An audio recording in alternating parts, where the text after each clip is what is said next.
Now, Origin's probably a really great place to start, above and beyond the heckling that went on during today's presentation. What was the original concept at EA for Origin?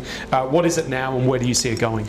Well, its roots, of course, were EA.com, which was, a download manager, an informational site, but had very little in the way of social layers, very little in the way of our ability to interact with you. And we decided, as long ago as I guess a couple of years ago, we needed to build up our ability to be able to interact with our customers directly.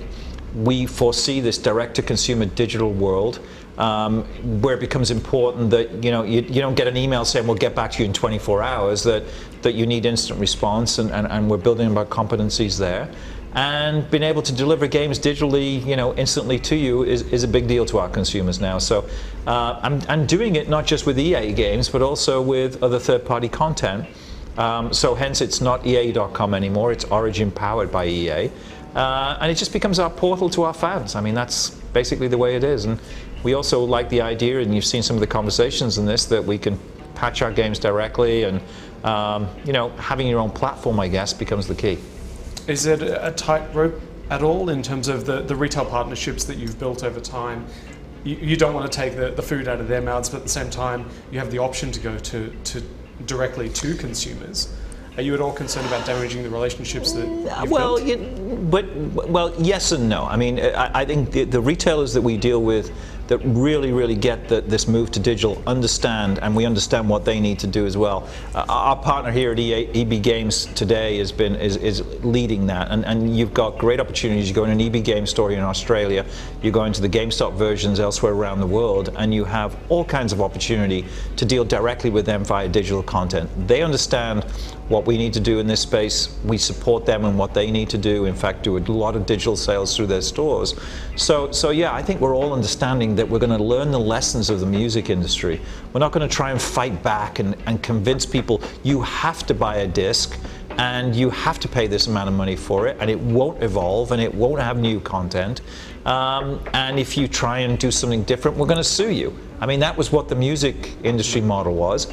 And as a result, that model, quite frankly, has disappeared. I mean, I don't know when the last time you bought a CD was, but that has gone away, and the music industry has had to remodel itself, less about selling music, but actually about going on tours and selling merchandise and groups getting paid for corporate events. It's a completely different business, primarily because they resisted change and they resisted the consumer.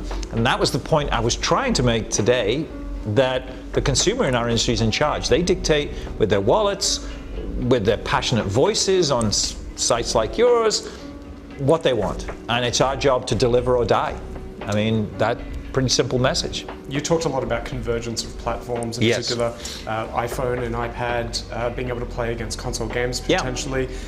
Is that where you see Origin going, a multi-screen strategy for the EA brands? Well, certainly when you think of the fragmentation of gaming today, and it's fragmentation in a great way. I mean, everybody can be a gamer. If you can move your finger to the left and let go, you're a gamer. And the slide that I showed that talked about 200 million people were gamers a decade ago, 1.5 billion now.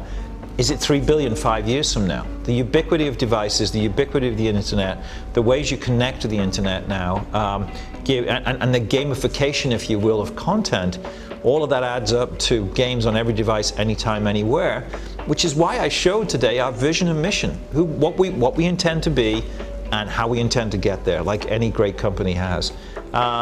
I think this cross-platform world is very exciting. We're starting to see bits stick together. I gave the example you saw today of EA Sports Football Club, which ties together all of these myriad of FIFA experiences we have on all these platforms, but is centered around Football Club. And what we did this afternoon is tough because it was a semi-business conversation to a group of people that I think were interested somewhere along the line, but they still want to see Battlefield 3. So it was a fascinating experience.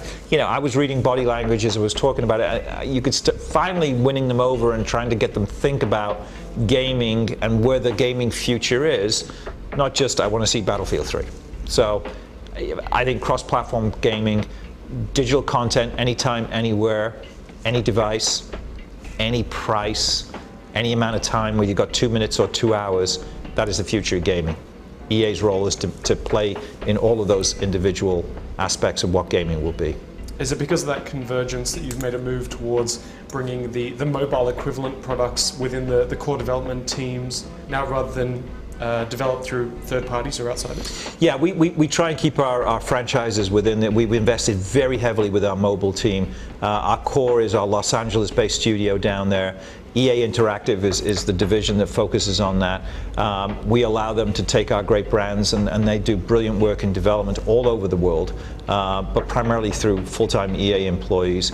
Brands are precious, and we're loath to, rent them out and hope somebody does a great job from a development perspective.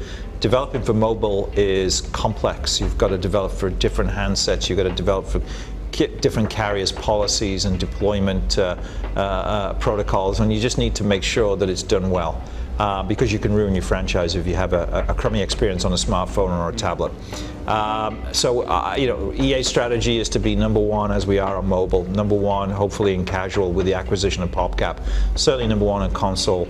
We're number two right now on the Facebook platform, but growing and growing enormously.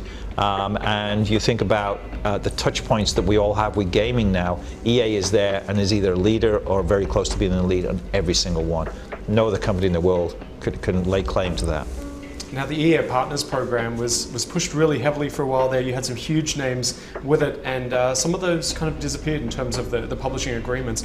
Is the EA Partners program still an area of focus for the organization, and who's still in the pipeline or coming down the line? Well, Reckoning will come, as well as Syndicate. Those are two titles right now that are obviously been announced that we're working very hard on. EA Partners is still there. It's an interesting business in that you're not going to chase after stuff that is not what you feel is going to be AAA content or actually that you can benefit the developer. You want to be honest with the developer. If it's not going to work, it's not going to work. And so it ebbs and flows. I mean, 2 years ago, everything was firing around Rock Band, obviously, which was just monstrous. But then with the valleys and the peaks of that business, Rock Band's moved away. It was a plastic-focused business for a while. Now it's still a pretty decent software download business. And we look at more recently. Let's think of the games Bulletstorm we did, which did very well. You think of the content that we have and the content that we look at that complements our portfolio.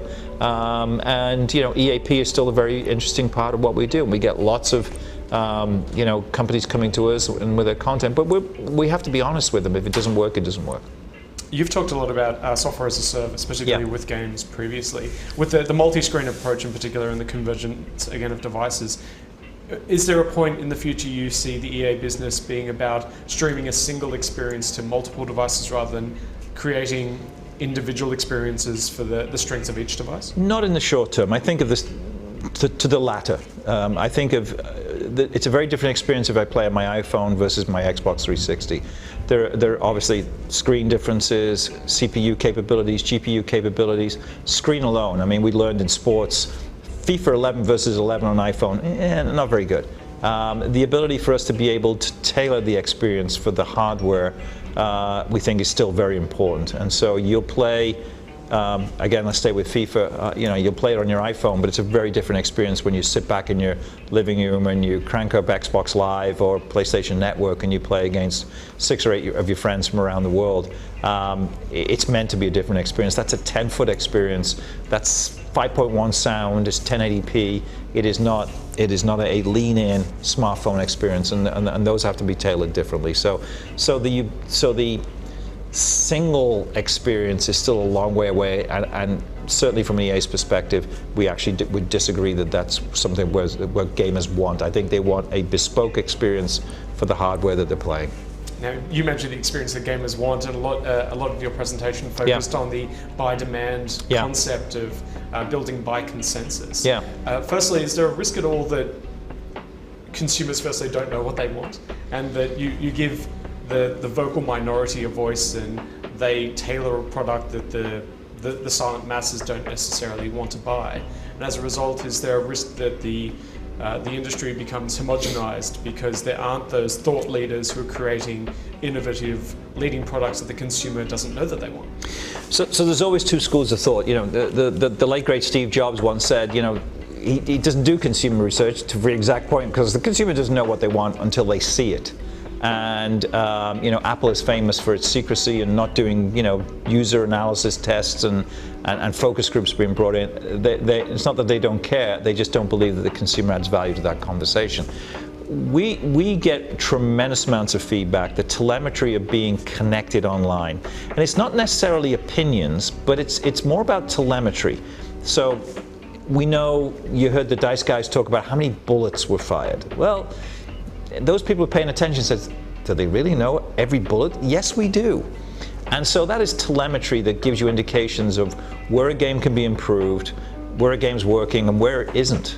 But on top of that, yeah, I mean, there are so many websites today, and I read a great majority of them, where you can get opinions. And yes, to your point, it might be the 12 angry men of the internet, as I call them, that are beating hard. But at the same time, I can get a pretty good feel. I'll spend half an hour, if we've got an issue at EA, reading the thoughtful posts.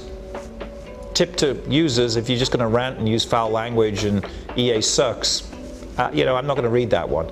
But people, particularly some of the better websites, obviously yours, which has got international branches. The Eurogamer is always my favorite to read what the Brits have to say. From that perspective, I think you can get a pretty good feel of the pulse of the gamer community, the hardcore gamer community. If I see something that's 100 deep already in a thread, I'll go there and read what's going on. And you got the trolls, obviously, and the stuff that is vitriolic, but you learn to, I think, read through that and get some real insights on what's going on with gamers. We do that a lot. Our social team, so the young man that was on the stage with Lars, Daniel, his job is to be able to keep his finger on the pulse of the Battlefield community. The point I was trying to make today, we could never do that even 6-7 years ago. Games weren't really connected to the level they're at today. Sites like yours were still in their infancy. And our ability to be able to get opinions like that really was only after you'd ship the disc, and then you would have 4 months of gameplay, and then you bring gamers back and say, what did you think? We know within minutes what they think in today's world. And shame on us if we don't react accordingly. Perfect. That wraps. Actually, I will ask you one more question. Okay. As somebody who's worked in various aspects of the industry, first party, third party, Yeah. In the current game development landscape, are there things that are blights on the industry as a whole? Do you see current trends that aren't necessarily advantageous for the industry that we've become stuck in the rut of and we're working our way through? I think there is a lot of, how should I say this, mediocre content that's being developed that simply can't find a home. And I'm always surprised when you see some things that are greenlit, and we may have been guilty of this ourselves, that is not AAA talent. I think we have a thunderstorm kicking out outside. That is not AAA content, and what we're seeing, and you guys see this, and our focus 2 years ago was to go less is more. We do less games at EA now than we've ever done in our history. I mean, it's spectacular from a great sense that our revenues have stayed where they're at by simply focusing more, and you could see that in the presentation today. We're down from something like 67 titles 3 years ago down to what we look at today, 28, 29 titles, depending on how I cut the fiscal or the calendar year. And yet our business has grown as a result. We have more focus, we're putting more people on games, we're getting better quality games, we're able to accelerate development of things like Frostbite 2 engines, which is not an inconsequential capital cost. And at the same time, we've eliminated, quite frankly, a tier of games that simply weren't making a difference. And that's been important to our growth.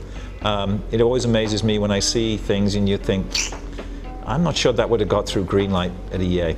And maybe our standards are higher. Maybe they have different business models where they can make some money at it. Maybe trying to keep the studio lights on, and I applaud that. But this is not an industry now for the faint of heart.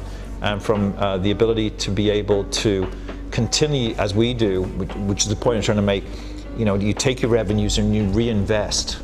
People who understand this industry know you put tens of millions of dollars up front before you make a penny. And you're reinvesting your capital on the profits you make for a game. Well, if you don't make profits on a game, and we've all seen so many publishers come and go over the years that they have no capital to invest anymore. So making sure that you pick the right games, drive the business hard, listen to what gamers want, particularly if you can go digital and delivering revenue throughout the year. FIFA Ultimate Team is probably the best example of that right now. And keep it a live experience every single day. So every time you put that disc in the tray, something pops up fresh and exciting. Not like the old days where, once you had it, that was hard-coded in there, nothing was going to change. So I think those are the things that we're learning, and learning fast, and hopefully learning faster than anybody else. Peter, thank you very much for chatting with us. Okay, Dan, my pleasure.